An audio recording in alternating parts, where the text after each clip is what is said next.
Smart Ideas avec Oscar Bourgeois, bonjour. Bonjour. Bienvenue, vous êtes le cofondateur de Cartage, vous l'avez créé en 2022 avec Raphaël Toledano, commercialisation l'année suivante. C'était quoi l'idée de départ? Racontez-moi. Et bien Cartage, en fait, nous, ce qu'on veut faire, c'est que tout le monde, demain, puisse facilement se prêter, partager des véhicules entre eux, pour justement qu'on utilise un peu moins, un peu mieux cette voiture individuelle qui est source de tant de problèmes à la fois écologiques et économiques.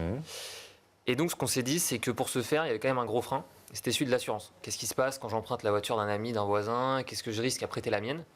Et donc, on s'est dit que ce premier frein, ça allait être celui qu'on allait lever, donc en 2023, quand on a lancé du coup notre premier service qui est la première assurance à la journée, dédiée à cette pratique, qu'on souscrit en ligne, soit sur le site, soit sur l'appli mobile, en 2 minutes, pour 5 €, pour se couvrir quand on emprunte ou quand on prête un véhicule.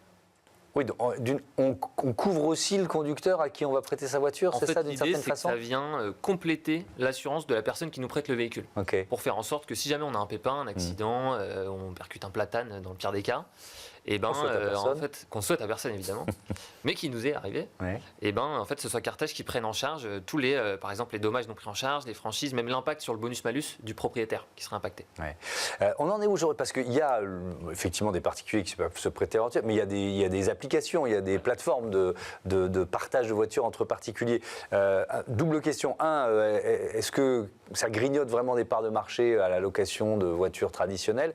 Et deux, est-ce qu'on est assuré ou pas quand on passe par ces plateformes? Alors, du coup, pour refaire les deux, donc, je pense que les plateformes, pareil, je ne sais pas si on a le droit de dire des noms, mais allez-y.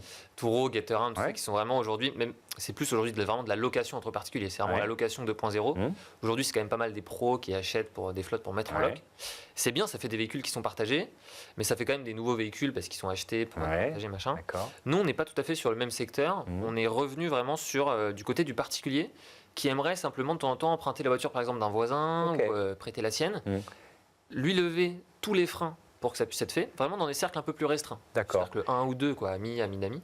Donc on n'est pas tout à fait sur le même secteur, plutôt même complémentaire en fait. Et ensuite, pour le coup, sur ces plateformes-là, oui, il y a une assurance qui pour le coup fonctionne très bien. Et qui en fait, c'est vraiment la plateforme qui a un partenariat avec une assurance. Mais alors, ce que vous adressez, c'est un phénomène qui est en développement. Ça représente quel marché aujourd'hui? C'est un phénomène qui est en développement, qui est difficile à quantifier parce que c'est un truc sur lequel c'est encore très informel le fait de se prêter des voitures. Mais là justement, nous, on prépare la première grande étude consacrée à ce sujet qui va sortir printemps 2025. Ce sera l'occasion d'avoir des chiffres super précis. Mais là aujourd'hui, nous typiquement en termes d'usage, en gros, on a plus de 15 000 utilisateurs partout en France aujourd'hui qui sont récurrents.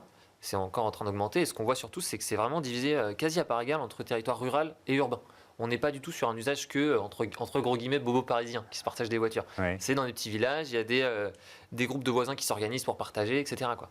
C'est des groupes de voisins ou d'amis qui se prêtent les voitures ou alors il y a des transactions entre eux? Il y a les deux.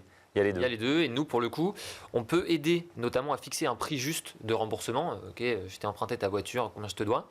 Mais pour le coup, là, vu que c'est encore très informel, on n'a pas tout à fait les stats. Mais on sait qu'on a des prêts entre amis, entre voisins non transactionnels, aidés qui sont en fait avec un remboursement de l'usure, etc. Il y a eu, je crois, une première levée de fonds au début de cette année 2024. Exactement. Voilà, quel montant, quelle ambition. Vous en êtes où de la stratégie finalement de Cartage? Et du coup, nous, on a levé au début de l'année donc 500 000 € auprès de Business Angel qui était dans notre réseau et qui voulait nous pousser un petit peu. Et donc là, en fait, après cette année, on a structuré une petite équipe, notamment en termes de tech, parce qu'il y a pas mal de développement tech. Et donc là, on a lancé l'application mobile qui est disponible pour tous, en fait, pour que ce soit hyper facile d'emprunter une voiture depuis sa poche, en gros, de pouvoir s'assurer dessus. Et on lance aussi tout ce qui est un modèle en fait dédié au territoire, aux entreprises, parce qu'on se dit il faut qu'on puisse s'adresser aux communautés déjà existantes, qui ont déjà en fait des membres qui se connaissent avec un peu un lien de confiance, pour leur permettre de leur donner les outils pour se partager des voitures, avoir accès justement entre collègues par exemple, entre voisins. Donc on a des premiers territoires, des premières entreprises partenaires. Ça va être tout un deuxième modèle là, pour 2025. Et notamment aussi l'étude, la grande étude pour avoir les chiffres de tout ce secteur-là, parce qu'aujourd'hui, en termes de législation, ça bouge pas mal autour de l'autopartage, comme ça avait bougé dans le covoit il y a 10 ans. Et donc, on a hâte de voir où ça va. Et ben voilà, on reviendrait pour nous donner les résultats de l'étude. Merci beaucoup, Oscar Bourgeois, et bon vent à Cartage. Voilà, c'est la fin de ce numéro de Smart Impact. Merci à toutes et à tous de votre fidélité. À Be Smart for Change. Salut.